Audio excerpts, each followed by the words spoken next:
continuamente. El santo cura de Ars decía, si es bueno orar por los vivos, que todavía pueden hacer algo por ellos, cuánto más por los muertos, por las almas benditas del purgatorio, que no pueden hacer nada por ellas.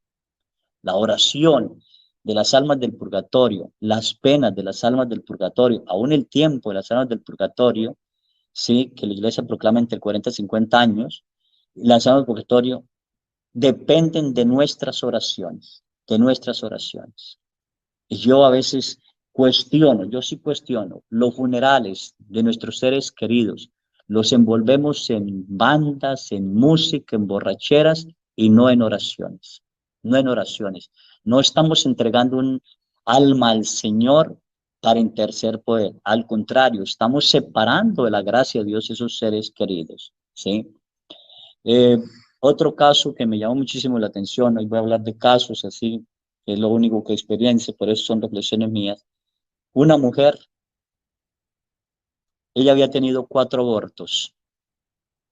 Ella estaba enferma de las caderas, enferma de sus espaldas, enferma totalmente, su cansancio en sus piernas, dolor, no podía dormir bien, una mujer enferma.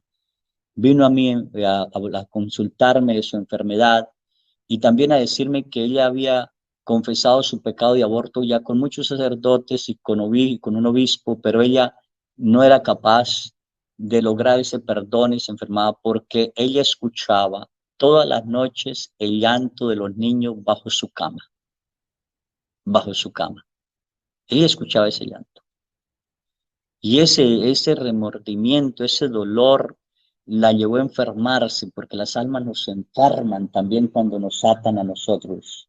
Nosotros nos atamos a ellas, nos enferman, ¿sí? Hice una pequeña oración, le pedí a ella que por favor pidiera perdón a sus hijos por haberlos asesinado, haberlos matado. Hicimos un bautismo espiritual, se los entregamos a Dios, ella colocó las manos así, le dije, dile a Dios que le permita colocar sus hijos y dime qué sexo es. Suelte el llanto, la señora no podía contener el llanto. Ya cuando se calmó, le dije, ¿qué pasa, madre? ¿Por qué llora? Y dice, padre, siento el peso de mis hijos en mis manos. Y dice, los quiero llamar, a los 3 niños, los quiero llamar José y a la niña María. Y a los 3 lo llamó José. No se volvió a enfermar ella. Entregados a Dios. ¿Te das cuenta cómo estamos atados? Unidos. La muerte no nos separa. Yo estoy seguro que la muerte no es un muro de separación, es un muro de amor. ¿Qué tanto amo yo a las personas que convivieron conmigo, que oro por ellos y suplico por ellos? ¿Qué tanto también en mi conversión amo a las personas que he hecho daño, he destruido, abortado, que suplico y lloro por ellos? ¿Sí? Entre esos también una vez un hombre que tenía deseo de muerte, deseo de suicidarte, llegaba el mes de mayo, él se cortaba las venas solo por el mes de mayo. Pasaba y ya no volvía a tener más. Él quería morir en el mes de mayo. No le gustaba que llegara el mes de mayo. Hicimos mucha oración por él, en un grupo de oración. Nada nos dio resultado. Absolutamente nada nos dio resultado. Suplicamos a Dios y pedimos al Señor y le dije yo, oye, pregúntele a su mamá si ha tenido abortos. Y él le tocó preguntarle, la señora le dice, sí, yo tuve un aborto, sí, yo maté a mi hijo en el mes de mayo. ¿Qué es da a entender esto? Sí, estamos tan unidos y yo digo, la matriz se hizo para dar vida, para engendrar vida, no para muerte. Cuando una persona muere en un accidente, por lo menos en Colombia, y también lo he visto en México, no sé en otros países, colocan una cruz en el lugar donde se accidentó. Si colocáramos una cruz en el lugar donde murieron los abortos, ¿cuántas cruces tendrían en el vientre materno? Por tanto, el siguiente niño concebido que fue él recibió el miedo de su hermano y cuando él oró por su hermano abortado, cuando ofrecimos misas por él, cuando pedimos perdón a él se le desapareció el miedo y las ganas de suicidarse. ¿Cómo estamos unidos? ¿Cómo estamos unidos? ¿Sí? Es algo increíble, increíble que uno no entiende qué es lo que está pasando. Una enfermera también me llamó una vez por teléfono comentándome que le habían hecho ya oraciones de exorcismo, que no quedaba libre y me dijo, es que ella no quiere salir. A mí me llamó la atención que me dijo ella. Dije, esto es un muerto. ¿Por qué dice ella? Tengo entendido que los demonios no tienen sexo. Demonios, ¿sí? Pero ella. Y entonces le pregunté desde cuándo está padeciendo sus dolores, desde cuándo está temblando su cuerpo, desde cuándo usted está sufriendo en su cuerpo esto. Y me dijo más o menos desde noviembre y estábamos en febrero. Ya hay oración y yo me siento que no soy yo, pero sigo así. Y entonces le pregunté, cuénteme qué pasó en ese mes de especial. Ella la llaman a un accidente que hubo, se va con los paramédicos. Cuando llega el accidente de un carro que se salió, chocó, esto, la persona está muerta. Entonces le dije, ¿sabe qué? Voy a hacer una pequeña oración. Si siente algo, me avisa. Y empecé a hacer la pequeña oración, entregarle a los muertos al Señor en una pequeña oración. Sal, alma de este cuerpo que no te pertenece, te entrego a Dios Padre que nada te creó, a Dios Hijo que por ti murió. Bueno, empiezo a hacer una pequeña oración y en eso le cambia la voz a ella y me habla y me dice, tengo mucho miedo, estoy entre piedras, estoy amarrada, los perros me muerden. Y yo me dice, Dios mío, yo no entiendo esto. ¿Cómo ella está en un lugar tenebroso de dolor y sufrimiento? ¿Y cómo puede estar en el cuerpo de la enfermera a la vez? La única respuesta mía es que en los muertos no hay espacio, no hay tiempo, ¿sí? Hay un lugar, y la iglesia tiene razón, cuando dice la muerte o los sufrimientos son un estado, es un estado, pero también Dios coloca lugar, hay un lugar. Entonces, como que vienen a nosotros con el purgatorio, sin salirse del purgatorio, pero vienen a nosotros con el purgatorio, con sus penas, sus sufrimientos allí y aquí. Dios le permitió entrar a ella y empecé a decirle por teléfono, ¿sabe qué? Vamos a pedirle a Dios, deme la mano, empezamos a salir y yo encerré mis ojos, me puse a imaginarme y le dije, vamos a caminar, a salir de las piedras, voy a soltarla, los perros no van a hacer daño, vamos a caminar. Yo estaba sentado sobre el sofá muy tranquilo, contestando el teléfono y me dice de pronto, ¿cómo puedes caminar conmigo si permaneces sentado? Paz, me doy el sentón, me pongo de pie y empiezo a caminar ahí y llegamos, ella me iba conduciendo, llegamos a Los Pinos, de pronto llegamos donde está el carro sentado y ella ve su cuerpo muerto. Dice, yo estoy muerta. Sí. Y entonces le dije, ¿qué provocó el accidente? Ella venía tan perturbada, una niña de 17 años, que la mamá le hizo que se hiciera un aborto porque quedó embarazada, donde la llevaron le perforaron la matriz, por tanto nunca más vuelve a tener hijos, les tocó sacarle la matriz, y ella estaba enojada con la mamá, había ido ese día, y enojada con la mamá dijo, fuiste capaz de matar a mi hijo, mamá, y de perder que nunca yo voy a tener hijos, por la vergüenza de no tener un nieto, ¿sí? Y entonces yo le dije a ella, oye, me está mintiendo porque si es un aborto, yo tengo entendido que va sin confesar nada, Dios le hubiera un juicio o usted misma se hubiera lanzado al infierno. Y me dice ella, es que yo no soy tan culpable, la más culpable es mi mamá. Sí, Dios santo. Médicos, enfermeros, todos que están alrededor de todos son culpables de un asesinato. Porque a veces la mujer es obligada a abortar, no porque ella quiere, sino porque la sociedad lo dice, porque los gobiernos lo permiten, porque la mamá quiere, porque hoy se puede hacer. Tengan cuidado con eso. Y empecé a hablar con ella y le dije, vamos a buscar la luz y donde encuentre, ve la luz, eh, vamos, y ya no fuimos a buscar la luz, vamos a caminar. Y dije, veo una luz, empezó a ver una luz y caminemos hacia él.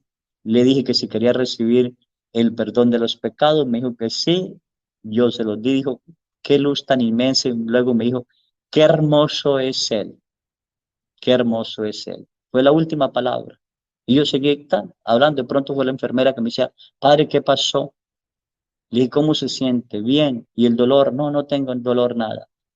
Vean cómo estamos unidos. Son casos que no los explico, no sé cómo explicarles, pero Si las almas están en un lugar de purificación, en tres estados para mí diferentes de purificación. Uno más acerca al cielo, donde se padece menos, donde las penas le permiten contemplar aún la gracia de Dios. Otros, un lugar más tenebroso, más lejano, y otro lugar donde los demonios pueden entrar al purgatorio. Las almas quizás allí en este lugar no saben si están en el purgatorio o en el infierno, y por eso gritan más, padecen más, pero piden ayuda. En el infierno no se pide ayuda.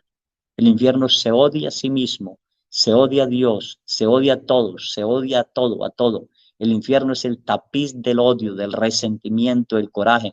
Allí no se puede pensar en una ayuda ni pedir ayuda. No se permite un bien. En el purgatorio sí. En el purgatorio sí. Por eso el purgatorio es una caridad de Dios para que las almas purifiquen sus penas y salgan a alabar a Dios. Otro caso que me llama yo muchísimo la atención, me lo comentó alguien, de dos niñas gemelas, dos niñas gemelas. Eh, la mamá les había comprado un juego a ellas, creo que era una muñeca, parecida a las dos muñecas. Una de las niñas destruye la muñeca y se la cambia a la otra y le hace pegar a la hermana por eso. Lo que ella no sabía era que iba a morir en ese tiempo y murió. Y por eso fue al purgatorio. Ella viene, esta persona, a pedir que se hagan regalos de muñecas a otras niñas, a que oren por ella, se ofrezcan misas por ella, para ella salir, porque ella misma, nosotros mismos elegimos nuestras penas. Dios no nos las coloca, nosotros mismos elegimos nuestras penas. Y ella suplicaba, y yo desde ese día lo he predicado muchas veces, y le pido a los que tienen gemelos, no los vistan igual, no son botellas iguales. A veces decimos son botellas de Coca-Cola parecidas, son seres totalmente diferente, para que cada uno vaya formando su personalidad, su carácter, su manera de ser, y no esté el uno sobre el otro, ni nada. Hay que verlos como seres diferentes. Somos totalmente diferentes. Nadie delante de Dios es igual. Si Dios permite el nacimiento de los gemelos, son dos seres que se pueden desarrollar diferente, pensar diferente, actuar diferente, vestir diferente, y no preguntarle a la hermana o al hermano, ¿de qué color va a vestir hoy? De azul, y si la otra no quiere, tiene que someterse. Dios nos hizo libres, Dios nos dio una inteligencia y una libertad maravillosa. Ese caso me llama mucho la atención porque cuando veo los gemelos por ahí o personas vestidas iguales, que para la mamá o papá es un gozo, para los familiares, ay, tan lindos, para confundir que se parecen, pero lo que están confundiendo son también a los seres humanos, ¿sí? Eh, Es difícil. Otro caso que me llama muchísimo la atención, también muchísimo la atención, ese lo vi yo, es el caso de Benjamín, de 37 años. Es una oración que yo hago de aquí a Estados Unidos. He hecho varias oraciones por teléfono. El esposo me dice, padre, usted cuando empezó a hacer la oración, mi esposa se levantó sobre la cama, está levitando, se nota que corre algo por su cuerpo. Y yo empecé a hacer oración, y de pronto habla Benjamín, ¿sí? Y me dice, es que no quiero salir de aquí porque tengo miedo, no sé dónde vaya. Un demonio se sabe que le toca ir al infierno, un alma no sabe. Entonces le pregunté quién es, me dijo, soy Benjamín. Eh, Tuve una mamá, la vida de Benjamín se la resumo así, tuvo una mamá prostituta, él vio a su mamá acostarse con varios hombres, odió a su mamá. Eh, Él nunca pudo recibir la primera comunión, ni bautizado, nunca fue acercado a Dios, nada, una vida tremenda, cruel. Benjamín fue violado, Benjamín mató personas. ¿Y qué detuvo a Benjamín? Benjamín se convirtió en papá de sus hermanos, un amor misericordioso y cuidar a sus hermanos. Empezamos a hablar, y yo decía que salga esa persona, y él me decía, ¿cómo es posible que estoy atado en un lugar tan tremendo y estoy aquí, y estoy aquí haciendo daño? Pero descanso aquí haciendo daño, descanso un poco, aunque sé que estoy allí. Vuelvo a decir, las penas se siguen padeciendo donde uno esté. Lugar, el estado de dolor es donde yo esté. Benjamín, le hablo de Dios, él no puede aceptar el amor de Dios, le hablo del infinito amor de Dios, de la infinita misericordia de Dios, de todo el Señor, hasta que él dice, si acepta, acepta ser bautizado, y también me pasa lo mismo, porque digo, voy a sacarlo, vamos a sacarlo donde está, de esas cuevas donde le tormentan, y me dice, ¿cómo puedes sacarme si está sentado? ¿Sí? Entonces, tiempo, espacio, no sé explicarlo, yo no sé explicarlo, pero lo he vivido, ¿sí? Es maravilloso como él también acortó las cosas. Le digo, Benjamín, vamos después de todo esto, él dice, busca una luz, y dice, sí, ve una luz a lo lejos. Le dije, sigue esa luz, vamos a encontrarla. Y me dice él, qué hermoso es él, lo mismo que aquella muchacha, qué hermoso es él. Y luego me hace una segunda pregunta, ¿por qué me dice, amada mía, bella mía, esposa mía, ven? Sí, ven, amada mía, ven, morenita mía, ven.